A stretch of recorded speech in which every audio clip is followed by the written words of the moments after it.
안녕하세요, 입질의 추억입니다. 오늘은 생선회에 관한 잘못된 상식을 바로잡고자 합니다. 내용을 들어보면은 기존의 제 구독자분들은 좀 뻔히 아는 내용일 수도 있지만 의외로 모르시는 분들이 더 많으실 것 같아요. 그래서 제 기존의 독자분들은 복습한다는 차원에서 또 듣다 보면은 아마 새로운 사실도 분명히 있을 거예요. 그리고 저를 처음 보시는 분들은 오늘 제 이야기에 귀 기울여 주시기 바랍니다. 여러분들이 이 내용을 끝까지 들으시면 생선에 대한 상식이 대폭 늘어날 것이라고 확실하기 때문이죠. 자, 그러면 출발해 보도록 하겠습니다. 첫 번째, 이거 많이 들어오는 질문 중에 제가 몇 가지 추렸어요. 생선회는 살아있을 때가 가장 맛있다? 어떻게 보면 되게 당연스럽게 생각할 수 있잖아요. 화로회, 우리나라 국민이 가장 선호하는 회의 유형이기도 하죠. 여기 2004년에 발행된 모 신문사에 생선회 맛있게 먹는 법을 보면요, 화로를 잡아 바로 회를 떠먹는 것은 바람직하지 않다라고 아예 못을 박았더라고요. 결론은 숙성을 하면은 육질이 차지면서 감칠맛도 오른다, 이제 이 얘기를 하고 싶은데, 그러다 보니까 생선회를 바로 떠서 먹는 것은 바람직하지 않다.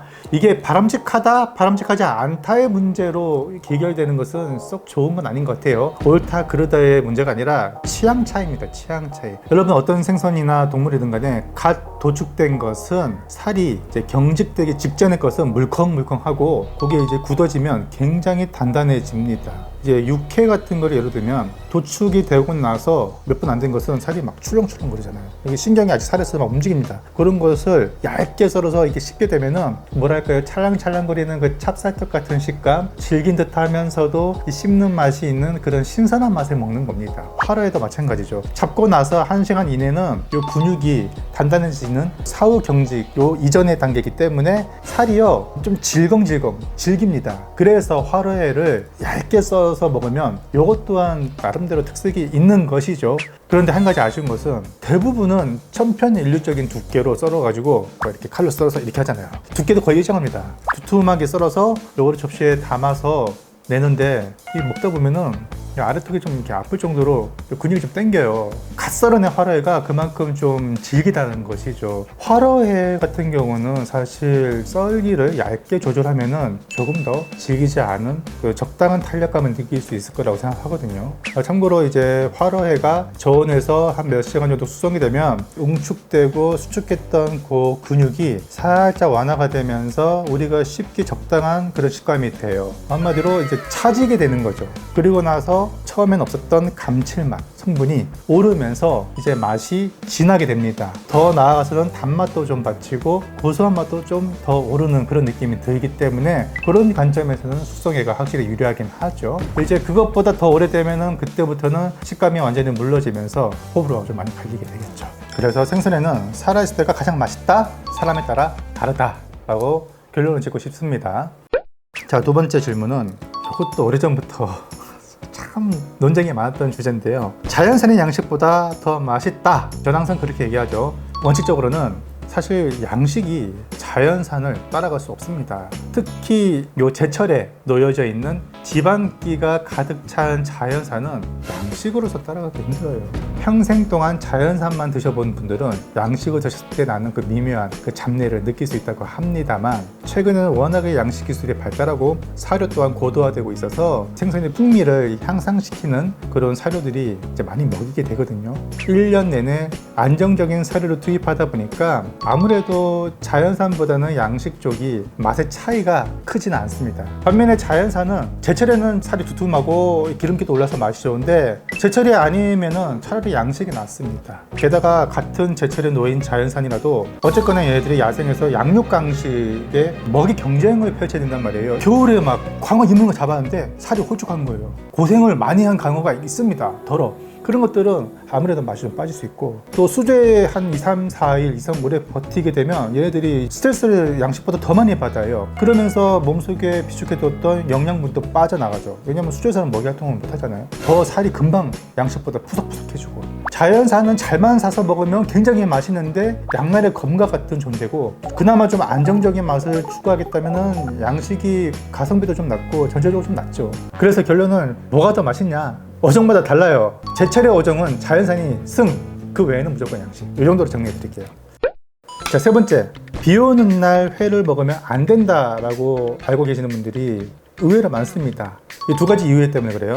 첫 번째는요, 비 오는 날, 특히 기상이 안 좋거나 태풍, 주의보가 발효될 때는 어선들이 출항을 못합니다. 그러면은 수조에는 자연산 고기가 많이 없을 거 아니에요. 오래된 고기들이 전시되어 있을 건데 이런 것들이 진짜 신선도가 떨어지고 그렇기 때문에 맛도 떨어질 것이다. 분명히 합리적인 생각이죠, 이거는. 그런데 요새 우리가 먹는 것은 대부분 90% 이상이 양식이잖아요. 옛날 얘기입니다. 그리고 또 하나가 습도. 특히 지금 같은 여름철은요, 해양성 기후의 영향을 받기 때문에 습도가 90% 이상, 부피지수가 엄청나게 올라갑니다. 이런 날에 세균이 금방 증식하기 때문에 먹으면 위험하다, 이런 말이 나온 건데요. 또 수산물로 유명한 북경대에서 습도에 따른 증식이 과연 상관관계가 있는지 실험을 했죠. 보면은 자, 습도가 40%, 70%, 90% 이렇게 해서 실험을 했습니다. 그리고 30도시에서 1시간, 2시간, 3시간을 뒀더니 의외로 이 세균들이요, 습도에 따라서 증식하는 것은 거의 미미했어요. 그러면은 세균은 뭐 때문에 증식을 하냐? 온도와 밀접한 관련이 있습니다. 그리고 그 온도에서 시간에 따라서 증식을 많이 하게 되는 거죠. 습도가 아무리 높아도 균 내 증식과는 상관이 없다라고 말씀을 드리고 싶어요. 그럼에도 불구하고 잘 되는 횟집에서도 비만 왔다 하면은 발길이 많이 끊기는 그런 현상을 많이 봅니다. 편견 때문인지 몰라도 비 오는 날에는 회를 좀 꺼리는 그런 경향들이 있어요. 원인 중에 하나가 그거죠. 비가 오면은 기압골의 영향으로 공기의 밀도가 변화가 생깁니다. 그런 날들을 보면 우리가 이 아스팔트 냄새나 흙내음이 유독 잘 이렇게 느껴져요. 한마디로 후각이 좀 예민해집니다. 식당에 들어갔을 때 자리에 딱 앉잖아요. 그러면 뭔지 모를 쾌쾌한 냄새들이 나요. 곰팡내, 찌든내들, 주방에서 이렇게 스물스물 들어오는 비린내, 깨끗하게 빨지 않은 걸레로 바닥 청소를 하게 되면은 그것도 불쾌한 걸레 냄새가 나기도 합니다. 이런 냄새들이 이제 특히 비 오는 날에는 잘 맡아지니까 우리의 식욕을 떨어뜨리는 경향이 있긴 해요. 그것 때문에 평소보다 회맛이 좀 떨어진다 라고 느껴질 수는 있겠습니다. 많은 비 오는 날 회를 먹고 뭐 탈이 난다거나 하는 것은 과학적인 근거가 없습니다. 요새 또 다 에어컨 틀어놓고 습도를 많이 내리기 때문에 쾌적한 환경에서 그런 식당에서 회를 드시면요, 비 오는 날도 맛있더라고요. 네 번째입니다. 이거 사람들이 의외로 많이 하더라고요. 회가 딱 나오면은 자 먹자 하면서 무심코 든 것이 레몬 쫙 짜버리면은 앞에서 이제 표정들이 아양 시작하죠. 레몬즙을 왜 뿌리냐고 물어봤죠. 비린내를 좀 없애기 위해서 뿌린다고 합니다.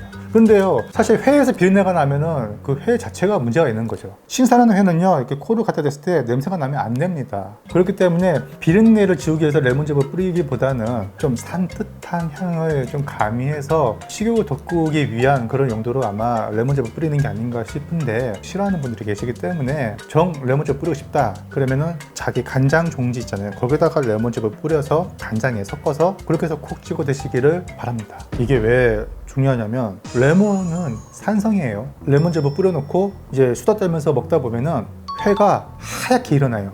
산화가 될 수가 있어요. 그리고 이 살이 푸석푸석해집니다. 레몬즙을 뿌리고 놓고 장시간 방치해 두는 것은 썩 좋은 방법은 아니라는 거죠. 그럼에도 불구하고 횟집에서는 왜 레몬을 꼭 이렇게 올려놓냐, 레몬즙을 뿌려서 드시는 분들도 계시고, 장식용으로 쓰기 좋잖아요. 비슷한 이유로 이제 와사비가 있죠. 보통 간장에다가 막 풀어 섞어 드시는 분들이 계시는데 그건 개인적인 얘기입니다만 저는 간장이 잘 섞질 않아요.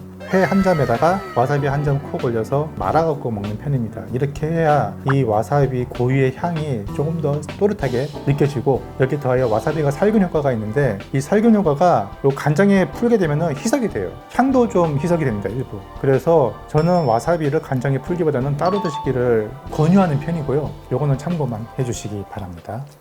자, 와사비 얘기가 나왔으니까 와사비 이야기로 계속 이어가겠습니다. 제 유튜브 이런 댓글 많이 달렸어요. 진짜 일본산 와사비라고요? 국산이라면 고추냉이가 맞습니다. 와사비가 아니고 고추냉이입니다. 와사비는 고추냉이의 비표준어 일본말이라고 되어 있습니다. 이렇게 말씀을 주신 분들이 꽤 많았습니다.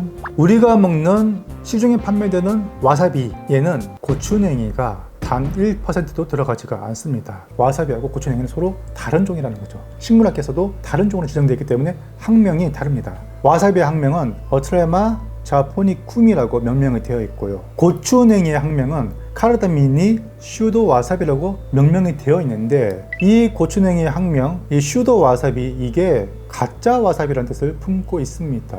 학명 자체가 일본에서 이미 물밑 작업을 통해서 지어진 것이죠. 상당수가 일단 니폰이란 말 많이 들어가요. 쌀 품종도 자포니카가 있고 뱀장어도 자포니카라는 종이 있잖아요. 학명에 이런 이름들을 많이 녹여냈습니다. 그렇다면 왜 국어학계에서는 와사비를 고추냉이라고 부르자라고 수나어를 지정을 했을까요? 그 당시에는요, 그리고 1930년대 일제강점기 시대 때는요, 이 와사비하고 고추냉이 학명을 보면은 굉장히 동일했습니다, 거의. 와사비는 와사비야 자포니카 메툼이라고 되어 있고, 고추냉이는 와사비야 코레아나 나카이라고 되어 있습니다, 나카이. 이 두 종을 상당히 가까운 거의 동일 종으로 분류했던 거죠.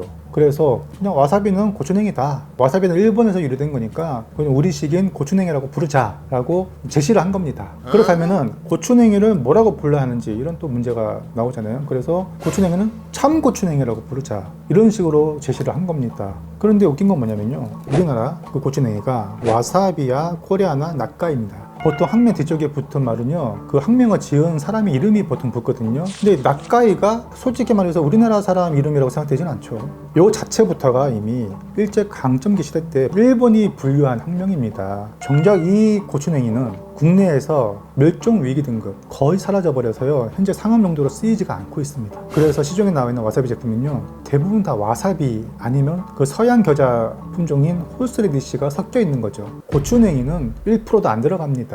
그럼에도 불구하고 성분 표기란을 보면요, 고추냉이 몇 프로 이렇게 기입이 되어 있는 제품들이 있어요. 요거는 이제 잘못된 거죠. 와사비라고 표기를 해야 되는 거고, 수나오로 지정을 하니까 뉴스 신문에서도 고추냉이라고 쓰는 건데 와사비라고 바꿔야 돼요. 왜냐하면 엄연히 다른 것이기 때문이죠. 와사비하고 고추냉이는 이파리가 다릅니다.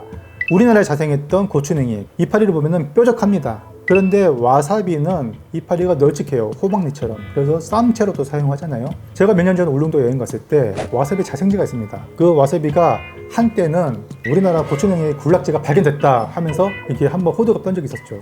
그런데 이제 몇 년 지나서 알고 봤더니 그건 역시 외래에서 유입된 와사비라는 품종이었습니다. 그런데 방송을 보면은 대부분 와사비를 고추냉이라고 부르고 있는 현실입니다. 그러면서도 지진해일 같은 용어는 놔두고 굳이 이제 일본에서 유래된 쓰나미란 말을 쓰는 거죠. 그 쓰나미는 국제 공용어잖아요. 와사비도 국제 공용어입니다. 이토록 방송 용어가 줏대가 없는 것은 명확한 기준이 없었어요. 결국은 우리나라 국어학계가 제시한다고 해서 그게 전부 다 정답은 아니라는 겁니다. 한 예로요, 우리나라 국어학계에서 된소리가 언어 순화를 막는다고 생각해서 버렸던 게 자장면이었죠. 짜장면이라고 부르던 것을 굳이 자장면이라고 표기를 하고 부르라는 것입니다. 결국에는 사람들의 반발로 무산이 됐죠. 이러한 불필요한 언어 순화 때문에 당장 쓰고 말하는 게 불편해지는 거죠. 또 일본에서 유래된 마츠카와 타이, 우리식으로 굳이 부르자면은 껍닥 도미해, 도미 껍질해 정도가 되는데, 이렇게 되면 또 이 전달력에서 문제가 생기잖아요. 우동의 수나오는 가락국수인데 방송에선 우동이라 부르죠. 입장 바꿔 일본도 우리네 불고기를 야끼니쿠가 아닌 원 발음 그대로 불러주는 게 원칙이죠. 그런 서로의 고유성을 침해하지 않는 범위 내에서 순화를 하는 것이 원칙이고, 충분히 우리말이 있는데 굳이 일본말을 부르는 것은 그건 문제가 되지만, 대체 가능한 단어가 없다면 언어 전달력을 위해서라도 있는 그대로 불러주는 것이 많지 않겠냐, 저는 그렇게 생각하기 때문에 이런 원칙을 정해놓고 저는 표기하고 부르고 있는 것입니다. 마지막으로 종종 들어오는 질문입니다. 무채, 천사채 이거 먹어도 되냐 말씀하시는 분들이 계신데요.